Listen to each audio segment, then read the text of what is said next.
St. Patrick's Day is right around the corner, and while it might be one of my favorite holidays, not because St. Patrick was Italian, but because you can find corned beef anywhere. Supermarkets, delis, grocery stores. That's the same thing, right? So today I figure we make the traditional or semi-traditional corned beef and cabbage plate along with the bonus corned beef sandwich that's to die for. Let's get into it. Here we go.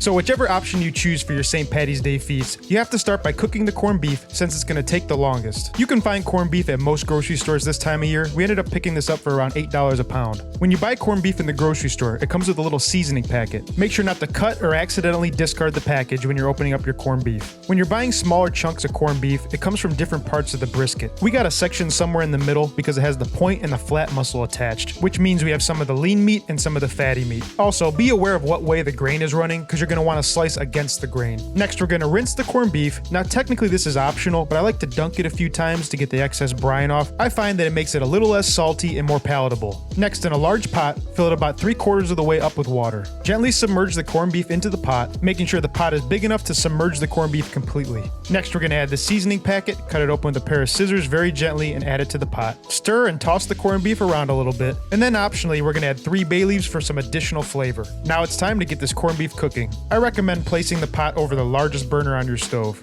Set the heat to medium-high to start, and once the corned beef comes to a gentle boil, cover with a lid and reduce the heat to low. Let the corned beef simmer gently for about 3 to 4 hours. Now let's move on to prepping our veggies. Traditionally, you would boil the potatoes and the cabbage in with the corned beef, but I find that I like roasted vegetables much better for this dish. We're going to prep some carrots and some little tri-colored potatoes. If you can't find these little potatoes, I like to use russet potatoes over Yukon Golds. Just cut them into little bite-sized pieces. Once all your vegetables are prepped, get a baking sheet and line it with parchment paper. Add the carrots and the potatoes to the baking sheet, along with a generous drizzle of olive oil. Season with a nice big pinch of kosher salt and black pepper. Lastly, we're going to add a nice big sprig of fresh thyme, and if you don't like thyme, you can also use rosemary or any other herb you like. Next, we're going to preheat the oven to 375 degrees Fahrenheit.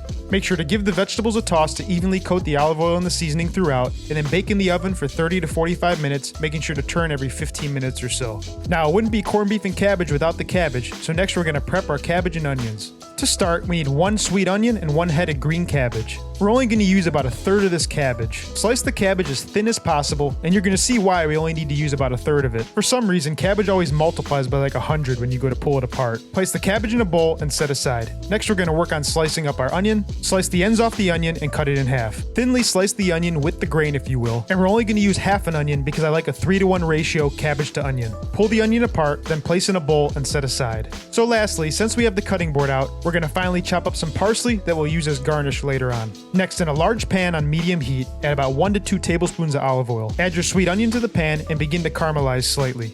Season with a nice big pinch of kosher salt to draw the moisture out of the onion. Once the onions have started to sweat down, it's now time to add your cabbage. Season the cabbage with a little more salt and pepper, then continue to cook for around 15 minutes until the cabbage and onions are soft. This next step is optional. I like to add a little drizzle of maple syrup just to sweeten it up a little bit. I tend to prefer it this way since the corned beef is quite salty. Make sure you taste the cabbage and then adjust the seasoning to your liking. We're going to mix that up and then set aside until we're ready to use. Next, we're going to move on to making a few sauces. We're going to start by making our Thousand Island dressing that'll go on our corned beef sandwich. In a large bowl, combine a 1/2 cup of mayo, 2 tablespoons of ketchup, 2 tablespoons of sweet pickle relish, about 1 tablespoon or 2 of some onion that we finely minced, 1 tablespoon of white distilled vinegar, 2 teaspoons of sugar, and a big pinch of salt and black pepper. Stir all the ingredients until combined, give it a taste, and adjust the seasoning to your liking. And that's our Thousand Island dressing. Place in the fridge until you're ready to use. Now let's move on to making our horseradish sauce. In a large bowl, combine a 1/2 cup of sour cream, 2 tablespoons of mayo, 2 tablespoons of freshly grated horseradish, 1 tablespoon of Dijon mustard, a teaspoon or so of apple cider vinegar, and a 1/2 teaspoon of Worcestershire sauce. Season with a big pinch of kosher salt and black pepper, stir until combined, then taste and adjust the seasoning to your liking. And that's our horseradish sauce. Place in the fridge until you're ready to use. So now I have to do something with the sauerkraut that goes on our corned beef sandwich. On its own, it tastes okay, but I think we could doctor it up a little bit. In a pan on medium heat, add a touch of olive oil and your sauerkraut. Saute for a few minutes to draw the excess moisture out of the sauerkraut and season with a little bit of salt and pepper. So just like our cabbage, I like to add a little bit of maple syrup to cut the tartness of the sauerkraut. Give it a taste and adjust to your liking. And lastly, for the sandwich, we need to toast a few pieces of rye bread. So I got this rye bread at the grocery store, and as you can see, it's the world's smallest rye bread, but what you gonna do about it? We're gonna take a pan, add a little bit of butter, and toast our bread until golden brown. Make sure to keep your bread moving so you get an even toast. So it's been about 3 or 4 hours. We're gonna go ahead and slice up our corned beef. Now, corned beef shrinks a lot, usually about half its volume, so keep that in mind when you're preparing this for your family. Stab the corned beef with a fork or knife, and if it goes in without resistance, it's done. We're gonna slice the corned beef against the grain into 1-inch slices the best we can. I decided to separate the point and the flat muscle to make it easier to slice. I would say this corned beef is perfect for sandwiches, but a little overdone for your corned beef and cabbage plate. Not to mention there's a big hunk of fat that we can't use, but that's the luck of the draw when you're choosing a corned beef. Now let's get ready to plate this up. We're gonna start with a generous amount of our cabbage on the plate, followed by a few roasted potatoes, 3 or 4 roasted carrots, a few slices of our corned beef, garnish with some parsley, and serve with your horseradish sauce on the side. Now let's move on to making our corned beef sandwich. We're gonna start by 1 piece of our toasted rye on the bottom, followed by a generous amount of our Thousand Island dressing, as much corned beef as our sandwich can handle, 1 to 2 slices of Swiss cheese, gently melted with a torch, a nice layer of our slightly sweetened sauerkraut, spread some Thousand Island to the top piece of our rye bread, place the hat on top of the sandwich, slice it in half, and let's admire that beautiful cross section. Enjoy.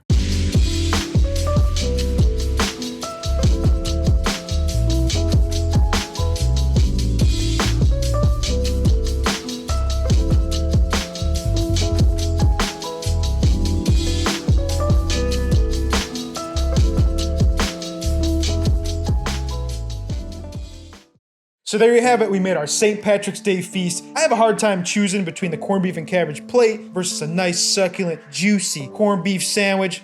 I guess you could tell which one I like better. But anyways, my wife wanted that corned beef sandwich, so I gave it to her. I know I'm such a nice guy, right? Leave a comment below, let me know which one's your favorite. If you enjoyed this video or you learned something, give us a like, subscribe. I'll see you in the next video.